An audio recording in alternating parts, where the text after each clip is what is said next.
کسی معاشرے میں قرآن کو پھراؤ، پھیلاؤ، عام کرو، اس کی تصریف کرو۔ تصریف کسے کہتے ہیں؟ ایک ہی مضمون کو مختلف طریقوں سے بیان کرنا۔ کذالک نصرف الآیات، وہی آیت ہے بدل کر آ رہی ہے، اس کی الفاظ کچھ بدل گئے ہیں، اس کی کوئی ترتیب بدل گئی ہے۔ اگر ایک ترتیب سے لوگوں کی بات سمجھ میں نہیں آ رہی، شاید دوسری ترتیب سے سمجھ میں آ جا۔ اس وجہ سے قرآن میں تصریف آیات ہے۔ اب آپ اس قرآن کو اس میگنیٹ کی طریقے سے معاشرے میں پھرا دیجئے، جن کی جو فطرت ہے وہ سلامتی پر، صحت پر کچھ برقرار ہے، وہ کھنچے ہوئے آئیں گے۔ تو ان کو کھینچ لینا، انہیں اٹریکٹ کرنا، یہ پہلا کام ہے تلاوت آیات کے نتیجے میں۔ روح کھینچی آئے گی۔ وہ کیا ہے؟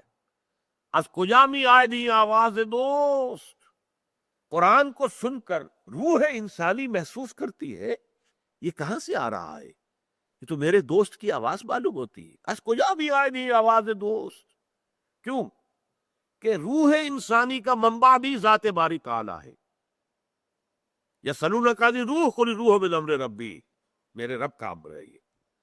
اور قرآن کا منبع اور سرچشمہ کہاں سے آ رہا ہے؟ قرآن، ذات باری تعالیٰ کا کلام، یہ بھی تو وہیں سے صادر ہوا ہے۔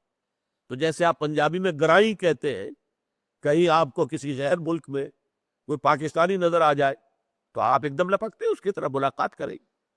اسی طریقے سے کوئی اور قریبی نظر آ جائے، اسی طریقے سے یہ از کجا می آئے دن آواز دوست، روح انسانی تڑپ کر لپکتی ہے، اور وہ انہی لوگوں کی ہوگی جن کے دل سیاہ نہ ہو گئے، بدکاریوں کی وجہ سے، تعصب کی وجہ سے، تکبر کی وجہ سے، گھمنڈ کی وجہ سے، ضد حق دربی کی وجہ سے، سیادت اور چودراہٹ کی وجہ سے، سرمایہ داری کی وجہ سے اگر دل تاریک ہو چکے تو بات اور ہے، دلوں پر اگر غلاف چڑھ چکے ہیں تو بات اور ہے۔